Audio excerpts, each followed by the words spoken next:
പ്രിയപ്പെട്ട പ്രേക്ഷകരെ, ഇന്നത്തെ നീറ്റ് പരീക്ഷ നിങ്ങൾക്കറിയാം, നീറ്റായി നടത്താൻ കഴിയാത്തൊരു പരീക്ഷയാണോ ഈ നീറ്റ് പരീക്ഷ എന്ന് ഇന്ത്യയിൽ ഉടനീളം വിദ്യാർത്ഥികൾ ചോദിക്കുന്ന ഒരവസ്ഥയിൽ ഇന്നത്തെ നീറ്റ് പരീക്ഷ മാറ്റിവെച്ചു എന്ന് വാർത്ത വരുന്നു. മാത്രമല്ല, ബീഹാറിൽ നീറ്റ് പരീക്ഷയുടെ ചോദ്യപേപ്പർ കമ്പോളത്തിൽ വിറ്റഴിഞ്ഞു. 35 ലക്ഷം മുതൽ 40 ലക്ഷം രൂപയായിരുന്നു ഓരോ ചോദ്യപേപ്പറിനും അവിടെ മാർക്ക് കമ്പോള വില.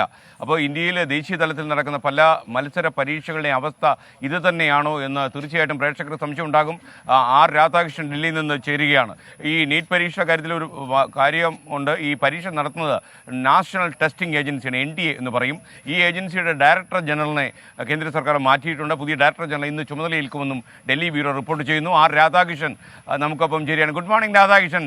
തിരൂർ തുഞ്ചൻ പറമ്പിലേക്ക് താങ്കൾക്ക് സ്വാഗതം. ഈ മഹനീയമായ മണ്ണിൽ നിന്നുകൊണ്ടാണ് നമ്മൾ ഈ നീറ്റ് പരീക്ഷയുടെ നീറ്റില്ലായ്മയെക്കുറിച്ച് പറയുന്നത്.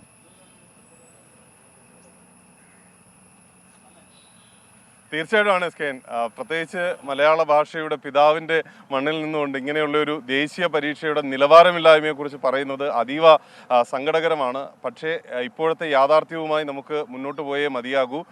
നീറ്റ് പരീക്ഷയുടെ നടത്തിപ്പുമായി ബന്ധപ്പെട്ട ഗുരുതരമായിട്ടുള്ള വീഴ്ചകളെ സ്ഥിരീകരിക്കുന്ന നടപടികളാണ് കേന്ദ്ര സർക്കാരിൻ്റെ ഭാഗത്ത് നിന്ന് ഉണ്ടാകുന്നത്. നീറ്റ് PG പരീക്ഷ അത് ഇന്ന് നടക്കേണ്ടതാണ്. ഈ നീറ്റ് PG പരീക്ഷ മാറ്റിവെക്കാനും കേന്ദ്ര സർക്കാർ തീരുമാനിച്ചിരിക്കുന്നു. കാരണം വ്യക്തമാക്കുന്നില്ലെങ്കിലും കുട്ടികൾക്കുണ്ടായ ബുദ്ധിമുട്ടിൽ ഖേദിക്കുന്നു എന്ന പ്രതികരണമാണ് ഇപ്പോൾ കേന്ദ്ര സർക്കാരിൻ്റെ ഭാഗത്തു നിന്നും മറ്റും ഉണ്ടാകുന്നത്.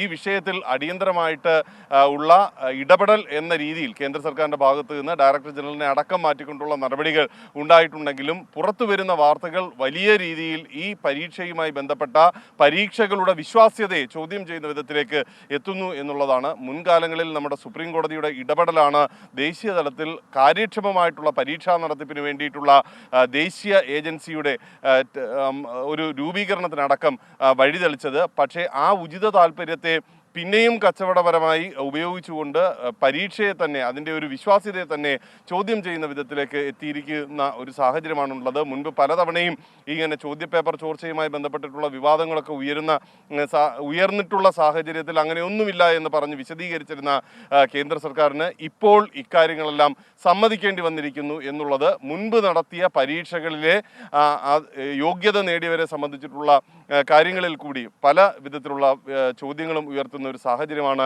ഉള്ളത്.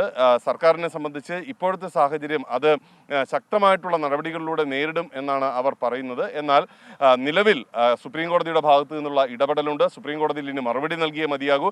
അതിനു വേണ്ടിയിട്ടുള്ള ചില തൊലിപ്പുറത്തെ ചികിത്സയാണ് നടക്കുന്നത്, അത് മാത്രമാണ് നടക്കുന്നത് എന്ന വിമർശനങ്ങൾ പല കോണിൽ നിന്നും ഉയരുന്നുണ്ട്. പ്രതിപക്ഷം ഇക്കാര്യം സൂചിപ്പിക്കുകയും ചെയ്യുന്നുണ്ട്. വലിയ രീതിയിലുള്ള പ്രതിഷേധം, നാളെ മുതൽ പാർലമെന്റ് സമ്മേളനം ആരംഭിക്കുന്ന ഒരു പശ്ചാത്തലം കൂടിയുണ്ട്. അങ്ങനെ വലിയ രീതിയിലുള്ള ഒരു പ്രതിഷേധത്തിലേക്ക് കാര്യങ്ങളെ മുന്നോട്ട് കൊണ്ടുപോവുക എന്ന ഒരു തീരുമാനമാണ് ഇപ്പോൾ ഉള്ളത്. വിവിധ വിദ്യാർത്ഥി സംഘടനകൾ ഈ വിഷയവുമായി ബന്ധപ്പെട്ടിട്ടുള്ള അവരുടെ നിലപാട് വ്യക്തമാക്കിയിട്ടുണ്ട്. ഏതായാലും മൂന്നാമത്തെ ദേശീയ പരീക്ഷയാണ് ദിവസങ്ങൾക്കുള്ളിൽ റദ്ദാക്കപ്പെട്ടിരിക്കുന്നത് എന്നുള്ളത് നമുക്ക് നാണക്കേടുണ്ടാക്കുന്നതാണ് എന്നതാണ് ഇപ്പോഴത്തെ ഒരു സാഹചര്യം. രാജ്യത്തെ സംബന്ധിച്ച് നമ്മുടെ മനുഷ്യ വിഭവശേഷിയാണ് ഇന്ത്യ എക്കാലത്തും നമ്മുടെ ഏറ്റവും വലിയ വിഭവമായി ഉയർത്തിക്കാട്ടുന്നത്. നമ്മുടെ മനുഷ്യ വിഭവശേഷിക്ക് ഈ വിധത്തിൽ അല്ലെങ്കിൽ ഇങ്ങനെ പരീക്ഷകളെ സ്വാധീനിക്കാൻ സാധിക്കുന്ന ഒരു ക്രമം നമ്മുടെ രാജ്യത്തുണ്ട് എന്നുള്ളത് പുറം രാജ്യങ്ങളിലേക്ക് അതുമായി ബന്ധപ്പെട്ടുള്ള സന്ദേശം എത്തുന്ന ഒരു സാഹചര്യത്തിൽ നമ്മുടെ നിലവാരം പോലും ചോദ്യം ചെയ്യുന്ന സാഹചര്യമാകും ഉണ്ടാവുക. ഏതായാലും സുപ്രീം കോടതി ഈ വിഷയത്തിൽ ഒരു ഇടപെടൽ അടുത്ത ദിവസം തന്നെ